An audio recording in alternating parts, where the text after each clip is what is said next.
Time to pull up a chair. We've got another great story for you today in the rLounge. Who doesn't love a little chaos with their cake and champagne? Today in the rLounge, we're diving into the unpredictable world of weddings, where family secrets crash the party harder than an uninvited relative. I am 29. My sister Mel is 25. I also have a younger sister, Kayla, 18. When I was just 12 years old, my mother decided to send me away from home to live with her parents. They lived a couple of states away, about 8 hours. She claimed they needed my help around their property, but I believe she simply didn't want to deal with a growing teenage boy. I'll admit, maybe I wasn't the easiest to deal with. I got in a lot of trouble, but I blame it on my curiosity, and I was bored. Luckily, my grandparents had an incredible estate in the mountains, featuring breathtaking views and wonderful animals such as horses, goats, a couple of cows, and other critters. They happened to be quite wealthy as well. Some context and a long-winded background story. Being with them literally changed my life. There was so much to do around there, not just on the property, but I was able to ride my dirt bike around. There was fishing, hiking, and swimming. I met a lot of cool people who shared in the same interests as me, and as much as I resented my mom for sending me away and not really having anything to do with me much after, I look back now and thank her for that, because I wouldn't be who I am today if I stayed. Not only that, but I will say that she never had a great relationship with her own parents because she found them to be too strict. But their firmness gave me a sense of order and purpose that I was lacking, and they weren't cold people. I just like to think that she actually became jealous of the way that I was treated by them, because I think it was a lot different than her experience, for a number of reasons, but I think the times were different too. They were really working to get the farm in a good place financially, and I think that happened for them after my mom was long gone and moved out of their home. But I think my mom saw how I was actually flourishing with them and really hated that. And in turn, hated me. But yeah, we just didn't have a relationship with each other much after I left. I mean, I never went back there, not even for holidays. So that says it all. My grandparents were such loving people, and they were always encouraging me to just be me and learn and work hard. They taught me valuable life lessons that I've carried with me to this day. Even though they had money, I never looked at them as people who had money. They didn't flaunt it. They didn't push it in people's faces. They were so hardworking and generous. They worked for everything they ever had. And they were always giving what they could to people who didn't have much. Folks were always coming over and sitting at our kitchen table with us for lunches and dinners.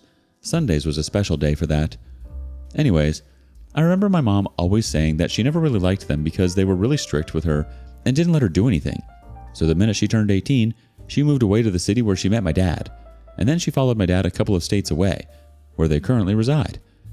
He had taken advantage of this new job opportunity and they got married and started a family. My parents ended up getting divorced shortly after I went to live with my grandparents. My grandparents said she used to sneak out of the house a lot and tried to get away with sneaking her boyfriend into the house, and they just wouldn't allow that. And I get that. That's sort of a rule they gave me while I lived with them too. No hanky-panky under their roof. I get it. But the older I got, the more I realized my mom was just a real wild one. So I guess the apple doesn't fall too far from the tree. And I think my grandparents tried to make up for that by how they treat me. I don't know. I guess I never received the treatment that she got when she was with them, but whatever it is, they were more parents to me than my own parents. Unfortunately, they both passed away 4 years ago from COVID. They left me with the property, believing that I would appreciate and take care of it more than my mother and sisters who received money and other assets valued higher than the property. In the 4 years since, I have transformed part of the property into a popular wedding venue and another part of the property into a pretty swell bed and breakfast. I've also made it possible to do your own pumpkin patch picking, and I've set up a little corn maze that people like to take part in the fall. My grandparents really set me up for life, and I'm so grateful for them. I really tried my best in the last 4 years to make this place enjoyable for everyone. I still try to do Sunday brunch here as well for anyone who wants to pop in. I've really worked hard to keep that tradition alive, and because of all that, this property really does give back to me in so many ways. I feel very fortunate. The wedding venue is a popular spot and it is typically booked out for about 8 months of the year. When my sister Mel got engaged a year ago, she immediately expressed her desire to have her own wedding at our property. I eagerly agreed, but reminded her to let me know the date as soon as possible so I could assure its availability on the calendar. So a bit of context with my sisters. We maintained a pretty good relationship growing up. They'd come to spend about a month or two with me and our grandparents every year. Like I said, I never went back home, but we had so much fun together. We didn't ever talk about our mom. We just existed together. And it was great. It was nice to have them around. But as we got older, Mel stopped wanting to come, and Kayla didn't want to come if Mel wasn't coming.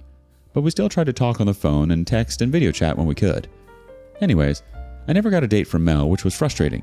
I started getting anxious and followed up several times. I kept asking her to the point where I was even annoying myself, and she would brush me off. She'd be like, "Oh, I'll ask George," her fiance. Well, 3 weeks ago, I get the wedding invitation in the mail. The invitation says the name of my property and the address, along with the date and the time that she never confirmed with me. The date is August of this year. My heart drops. June through August are the busiest months, and I already knew they're booked up. I quickly phoned her to let her know that the date she requested has already been booked, and I'm sorry, but I'm unable to make room for her. Then I ask why she didn't tell me sooner. She apologizes and tells me that she's just had so much on her mind and she feels stretched thin. And I say, "Mel, I told you that you had to tell me right away because this place gets booked up 8 months in advance." She starts crying and she says I need to work my magic and make this happen because she thought she told me the date. She's put all of the deposits on the caterer. She's not using our caterer, by the way. She's using an outside caterer, her photographer, and whatever else. She said she sent out the invites to over 200 people already. I said, "Mel, the weekend you want is already booked and they've already put their deposits down. They left us a deposit 9 months ago, in fact. I can't just cancel their wedding when they were responsible enough to get their venue sorted out." Well, she calls me selfish and she said I'm ruining her whole wedding and there must be something I can do. I took a deep breath, trying to steady my emotions as Mel's accusations pierced through me. I never wanted to disappoint her, but I couldn't ignore the commitments I had made to other couples who trusted me with their special day. "Mel, I'm truly sorry that this happened, but I can't just cancel on another couple to accommodate your wedding." Mel's sobs echoed through the phone, and her words came out in between what sounded like hiccups. "But this is my dream wedding, and everything is falling apart now because of you." And I said, "Because of me? You didn't send me the date when I repeatedly followed up with you. This is on you." She starts sobbing and she tells me that Grandma and Grandpa would be so mad at you. Taking a moment to collect my thoughts, I spoke firmly yet calmly into the phone. "Mel, I understand that this is important to you, but you need to understand that I have obligations to fulfill as well. I'm running a business here, Mel. I can't just disregard the commitments I've made to others who have entrusted me with their special day." I told her that she needs to figure something else out, and I end the call. Well, within the hour, I get an unknown number calling my phone. I pick up. It's my mom. She tells me that I'm being completely disrespectful to my sister and that I'm just jealous and I'm trying to ruin her day by making up excuses. She said if I don't book my venue for my sister that she's going to get her and her friends to blast the venue's socials and give me bad ratings. She said I'm just being an entitled brat and trying to play God. I literally laughed at her and I told her to go ahead. I said, how is it that other people can manage to book in advance and get a confirmation from a venue and yet my sister can't do the same thing? I said, wouldn't that make her the entitled brat, thinking I was just going to drop everything and cancel someone else's wedding for her? I said, she's had a whole year to give me the date. I followed up with her, and I have a paper trail of every single conversation we've had, chains of emails, and not one says a date or time. I said the only confirmation I receive of a date and time is the invitation I just got in the mail. My mom said that I need to put whatever issue I have with her and whatever resentment and bad blood I'm carrying from childhood and stop trying to take it out on my sister. And I said, whoa, how does that have anything to do with Mel? And she said, you tell me. You're the one ruining this for everybody. And then I said, I don't think you know how a business runs. Clearly, I can't explain this to you any further, and you don't even want to hear what I have to say. You haven't contacted me in years, and the first time you do is because my sister effed up and thinks she can get whatever she asks for from a reputable business. Sorry, but find somewhere else. Other family members, her partner's family, and some of her friends have all been attacking me. They are calling, texting, and leaving negative reviews for my business just like my mom said. I've turned comments off on my posts. I have asked them to stop, but they continue to harass me. I tried to tell them my side of the story and with no avail. I even contacted my sister Mel again and told her that all she had to do was let me know the date of her event so I could make arrangements. She started yelling at me, claiming that I was ruining her day. Her fiance even got involved and started cursing me out and telling me that I've ruined everything. Mel said the property belongs to our family. She had already sent out the invitations and couldn't back out now. She wanted me to cancel on the other couple, who have been booked for a year now. She said she's just going to get the guests to show up anyway, and everything is going to go as planned on her end. I decided to only communicate through business channels like our recorded phone line and emails. If anybody calls in to talk about the matter, I told them to transfer the phone to me to deal with because they were starting to harass and verbally assault my staff. I tried to compromise and suggested 3 alternative dates around the same time, but they were during the week and significantly less expensive. But that wasn't good enough for anyone.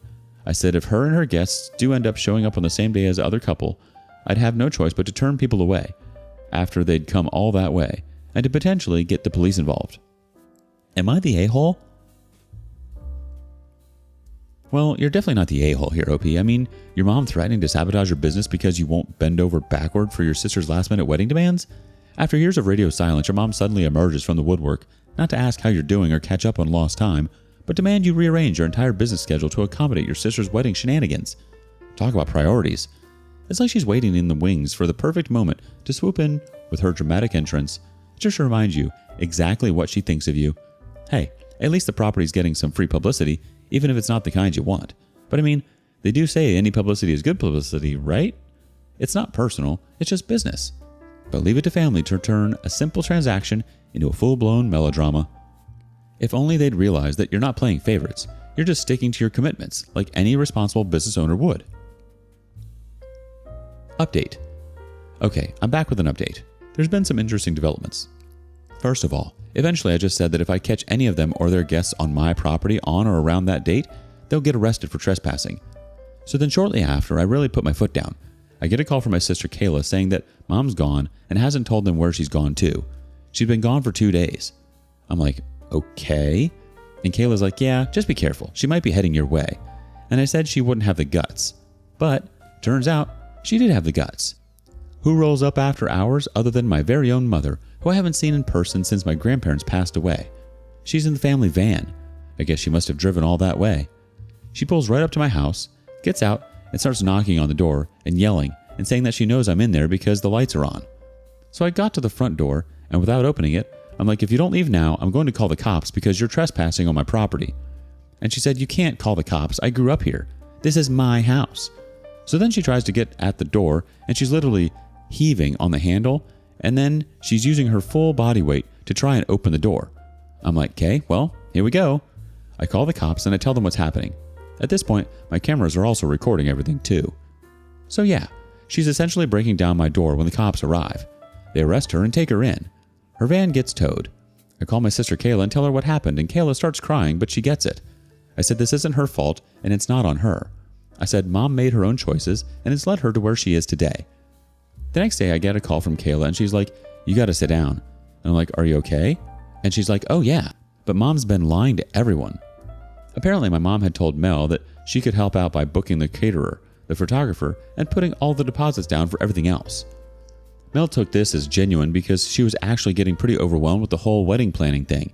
I guess Mel is actually pregnant. She hasn't told anyone but Kayla, our mom, and her fiance. She's been pretty sick and she actually hasn't been feeling all that well. So I felt pretty bad about that. But anyways, yeah.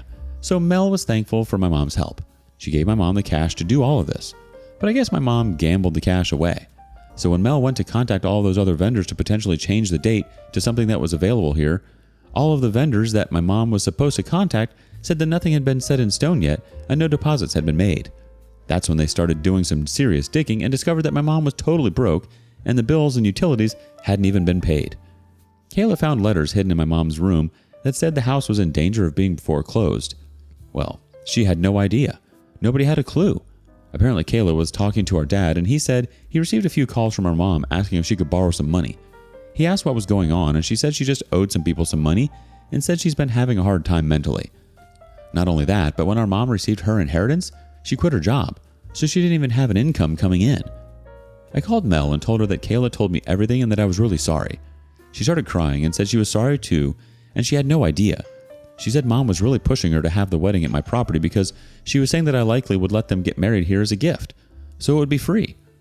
Apparently my mom said she'd take care of that, but she's been so sick with this pregnancy that she forgot to tell me the actual date. She legitimately thought she had told me, and I said that I was sorry for speaking to her that way. She said she was sorry too. She said nothing's even booked, so the wedding has been technically postponed to the same time next year. In looking at my books at the calendar, I said the date and time were totally free for next year. I said I'd give her a significant discount on the venue and our caterer. Edit. The house ended up getting foreclosed. My mom actually never returned home. She went to go and stay with some cousin of hers down south.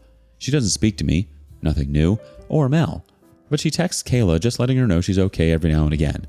Kayla's going to live with Mel while things get sorted, I guess.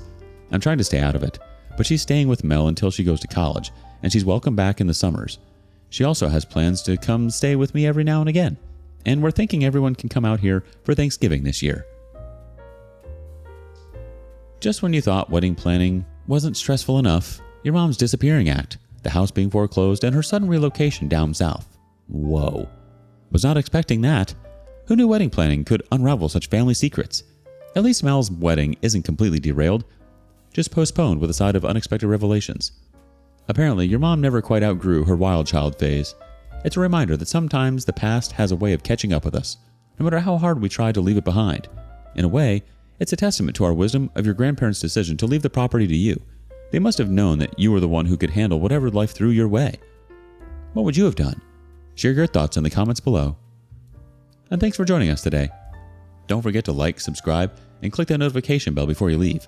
We'd love to hear your thoughts on today's topic, so feel free to leave a comment. See you next time in the rLounge.